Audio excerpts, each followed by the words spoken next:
ನಮಸ್ತೆ ಕರ್ನಾಟಕ ಸ್ನೇಹಿತರೆ, ಈ ಹೊತ್ತಿನ ಕ್ರಿಕೆಟ್ ಅಪ್ಡೇಟ್. ಫಸ್ಟ್ ಅಪ್ಡೇಟ್ ಬಂದು ಟೀಮ್ ಇಂಡಿಯಾಕ್ಕೆ ಮತ್ತೆ ಇಂಜುರಿಯ ಸಂಕಷ್ಟ ಎದುರಾಗಿದೆ. ನೋಡೋದಾದ್ರೆ ಮುಂಬರುವ ಇಂಗ್ಲೆಂಡ್ ಹಾಗೂ ಇಂಡಿಯಾ ನಡುವಿನ ಏಕದಿನ ಸರಣಿ ಏನಿದೆ ಅದಕ್ಕೆ ಟೀಮ್ ಇಂಡಿಯಾದ ಒಬ್ಬ ಫಾಸ್ಟ್ ಬೌಲರ್ ಗಾಯದ ಸಮಸ್ಯೆಯಿಂದ ಟೀಮ್ ಇಂದ ಹೊರಗಡೆ ಹೋಗ್ತಾ ಇದ್ದಾರೆ. ಹೌದು, ಹರ್ಷಿತ್ ರಾಣಾ ಏನಿದ್ದಾರೆ ಇವಾಗ ರೂಲ್ಡ್ ಔಟ್ ಆಗಿದ್ದಾರೆ ODI ಸೀರೀಸ್ ಇಂದ. T20 ಕೊನೆಯ ಮ್ಯಾಚ್ ಕೂಡ ಆಡಿರಲಿಲ್ಲ. ಇಂಜುರಿಯಿಂದಾಗಿ ಕೊನೆಯ ಮ್ಯಾಚ್ ಇಂದ ಕೂಡ ಹೊರಗಡೆ ಉಳಿದಿದ್ರು. ಆದ್ರೆ ಇವಾಗಿನ ಅಪ್ಡೇಟಿನ ಪ್ರಕಾರ ODI ಸರಣಿಯಿಂದಲೂ ಕೂಡ ಹರ್ಷಿತ್ ರಾಣಾ ರೂಲ್ಡ್ ಔಟ್ ಆಗಿದ್ದಾರೆ. ಗಂಭೀರ್ನ ಫೇವರೇಟ್ ಶಿಷ್ಯ ಇಂಜುರಿಗೆ ಒಳಗಾಗ್ತಾ ಇದ್ದಾರೆ. ಟೀಮ್ ನ ಪರ್ಫಾರ್ಮೆನ್ಸ್ ಕೂಡ ಕೆಳಗೆ ಬಿದ್ದಿದೆ. ನೋಡೋದಾದ್ರೆ ಗಂಭೀರ್ ಇದ್ಯಾವುದು ತನಗೆ ಲೆಕ್ಕಕ್ಕೆ ಇಲ್ಲ ಅನ್ನುವಂತೆ ಇಂಜುರಿ ಪ್ಲೇಯರ್ಗಳು ಹಾಗೇನೆ ಪರ್ಫಾರ್ಮೆನ್ಸ್ ಕೊಡದೇ ಇರುವಂತಹ ಪ್ಲೇಯರ್ಗಳನ್ನು ತಂಡದಲ್ಲಿ ಇರಿಸಿಕೊಳ್ತಾ ಇದ್ದಾರೆ. ನೋಡ್ಬೇಕು ಮುಂದೇನಾಗ್ತದೆ ಟೀಮ್ ಇಂಡಿಯಾದ ಗತಿ ಅಂತ. ಅದು ಗಂಭೀರ್ ಅವರ ಕೋಚಿಂಗ್ ನಲ್ಲಿ. ಇನ್ನು ನೆಕ್ಸ್ಟ್ ಅಪ್ಡೇಟ್ ಬಂದು ನೇಪಾಳ ಕ್ರಿಕೆಟ್ ನಲ್ಲಿ ಮತ್ತೆ ಹೊಸ ಬೆಳಕು ಮೂಡಿದೆ. ಹೌದು, ನೇಪಾಳ ತಂಡಕ್ಕೆ ಇವಾಗ ಭಾರತದ ತಂಡ ಎಂಟ್ರಿ ಕೊಡಲಿದ್ದಾರೆ. ಅದು T20 ಸೀರೀಸ್ ಆಡ್ಲಿಕ್ಕೆ. ನೋಡೋದಾದ್ರೆ ಇಂಡಿಯಾ ಎ ಟೀಮ್ ಏನಿದೆ, ಇಂಡಿಯಾ ಎ ಟೀಮ್ ಇಲ್ಲಿ ನೀವು ಗಮನಿಸಬೇಕು, ಇಂಡಿಯನ್ ಫುಲ್ ಸ್ಟ್ರೆಂತ್ ಟೀಮ್ ಅಲ್ಲ, ಇದು ಇಂಡಿಯನ್ ಎ ಟೀಮ್. ನೇಪಾಳ ತಂಡದ ಎದುರು ಮ್ಯಾಚ್ ಆಡ್ಲಿಕ್ಕೆ ನೇಪಾಳಕ್ಕೆ ಹೋಗ್ತಾ ಇದೆ. ಇಂಡಿಯಾದಲ್ಲಿ ಎಲ್ಲ ನೇಪಾಳಕ್ಕೆ ಪ್ರವಾಸ ಮಾಡ್ತಾ ಇದೆ. ಇಂಡಿಯಾ ನೇಪಾಳಕ್ಕೆ ಪ್ರವಾಸ ಮಾಡುವುದು ಇದೇ ಮೊದಲ ಬಾರಿಗೆ ಆಗಿರ್ತದೆ. ಇದರಿಂದ ನೇಪಾಳ ಕ್ರಿಕೆಟ್ನ ಭವಿಷ್ಯ ಉತ್ತಮವಾಗಬಹುದು. ಹಾಗೇನೆ ಅವರ ಒಂದು ಸ್ಟ್ರೆಂತ್ ಏನಿದೆ ಅದು ಜಾಸ್ತಿ ಆಗಬಹುದು ಎಲ್ಲಾ ರೀತಿಯಲ್ಲಿ ಅಂತ ಹೇಳ್ಬಹುದು. ಯಾಕಂತ ಹೇಳಿದ್ರೆ ಕ್ರಿಕೆಟ್ ಜಗತ್ತಿನಲ್ಲಿ ಅತಿ ಸ್ಟ್ರಾಂಗ್ ಟೀಮ್ ಅಂತ ಹೇಳಿದ್ರೆ, ಅತಿ ವ್ಯಾಲ್ಯೂ ಉಳ್ಳ ಟೀಮ್ ಅಂತ ಹೇಳಿದ್ರೆ ಅದು ನಮ್ಮ ಟೀಮ್ ಇಂಡಿಯಾ ಆಗಿರ್ತದೆ. ಇವಾಗ ಟೀಮ್ ಇಂಡಿಯಾ ನೇಪಾಳದ ಜೊತೆ T20 ಸೀರೀಸ್ ಆಡ್ಲಿಕ್ಕೆ ನೇಪಾಳಕ್ಕೆ ಹೋಗ್ತಾ ಇದೆ. ಇದರಿಂದ ನೇಪಾಳ ಕ್ರಿಕೆಟ್ನ ಭವಿಷ್ಯ ಉತ್ತಮವಾಗ್ತದೆ ಅಂತ ಹೇಳ್ಬಹುದಾಗಿರ್ತದೆ. ಡಿಸೆಂಬರ್ 9ಕ್ಕೆ ಮೊದಲ 20, ಹಾಗೇನೆ ಡಿಸೆಂಬರ್ 11ಕ್ಕೆ ಎರಡನೇ T20, ಹಾಗೇನೆ ಡಿಸೆಂಬರ್ 13ಕ್ಕೆ ಮೂರನೇ T20 ಪಂದ್ಯ ಆಡಲಿದೆ ನಮ್ಮ ಟೀಮ್ ಇಂಡಿಯಾ. ಎಲ್ಲ ಮ್ಯಾಚ್ಗಳು ಕೀರ್ತಿಪುರದಲ್ಲಿ ನಡೆಯಲಿದೆ. ಇದರಿಂದ ನೇಪಾಳ ಕ್ರಿಕೆಟಿನ ಹೊಸ ಭವಿಷ್ಯ ಉಜ್ವಲ ಆಗಬಹುದು ಅಂತ ಅನಿಸ್ತಾ ಇದೆ. ಇನ್ನು ನೆಕ್ಸ್ಟ್ ಅಪ್ಡೇಟ್ ಪಾಕಿಸ್ತಾನಿ ಕ್ರಿಕೆಟ್ ಸಂಬಂಧಿಸಿದಂತೆ ಆಗಿರ್ತದೆ. ನಿಮ್ಗೆಲ್ಲ ಗೊತ್ತಿರುವ ಹಾಗೆ BBL ಓಪನಿಂಗ್ ಮ್ಯಾಚ್ ಏನಿದೆ ಅದು ಇಂಡಿಯಾದಲ್ಲಿ ಆಗುತ್ತೆ ಅಂತ ಮಾತುಗಳು ಕೇಳಿ ಬರ್ತಾ ಇದೆ. ಬಹುತೇಕ ಖಚಿತ ಅಂತ ಹೇಳ್ಬಹುದು.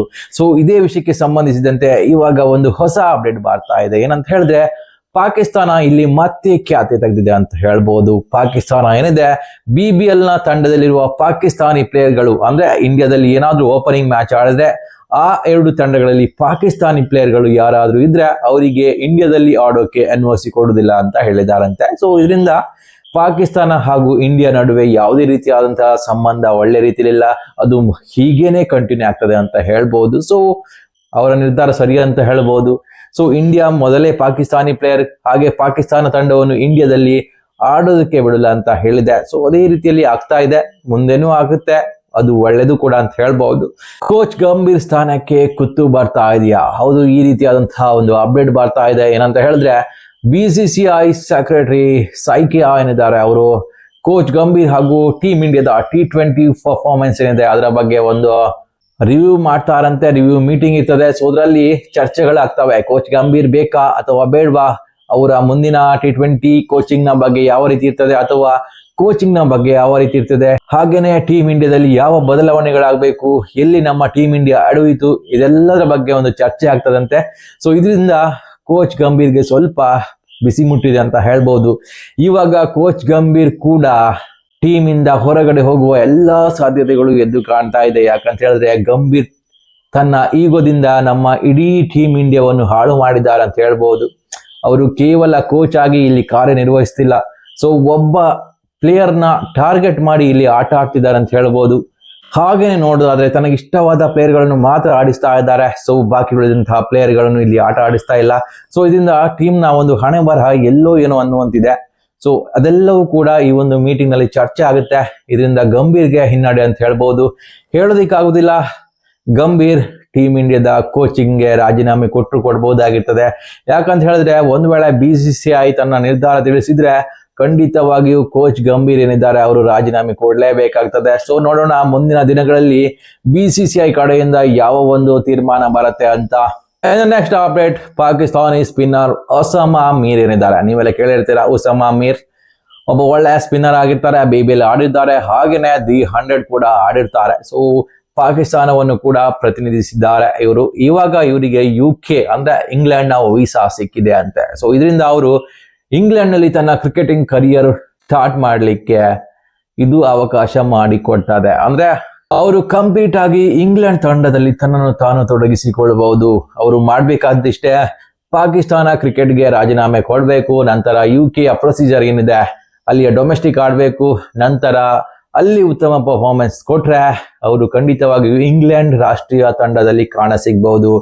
ಒಂದ್ ವೇಳೆ ಈ ರೀತಿ ಆದ್ರೆ ಉಸಾಮಾ ಮೀರ್ ಮುಂದಿನ ದಿನಗಳಲ್ಲಿ ನಮ್ಮ ಇಂಡಿಯಾದಲ್ಲಿ ಕೂಡ ಆಟ ಆಡ್ಬಹುದಾಗಿರ್ತದೆ. ಯಾಕಂತ ಹೇಳಿದ್ರೆ ಇಂಗ್ಲೆಂಡ್ ಪೌರತ್ವ ಹೊಂದಿರುವವರಿಗೆ ನಮ್ಮ ದೇಶದಲ್ಲಿ ಆಡುವ ಅವಕಾಶ ಇರ್ತದೆ. ಸೊ ಇದರಿಂದ ಮುಂದಿನ ದಿನಗಳಲ್ಲಿ ಪಾಕಿಸ್ತಾನಿ ಪ್ಲೇಯರ್ ನಮ್ಮ ಇಂಡಿಯಾದಲ್ಲಿ, ಟೀಮ್ ಇಂಡಿಯಾದ ಎದುರು ಆಡಬಹುದಾಗಿರ್ತದೆ. ಇದೆಲ್ಲದಕ್ಕೂ ಅವರ ಪರ್ಫಾರ್ಮೆನ್ಸ್ ಮೇನ್ ಆಗಿರ್ತದೆ.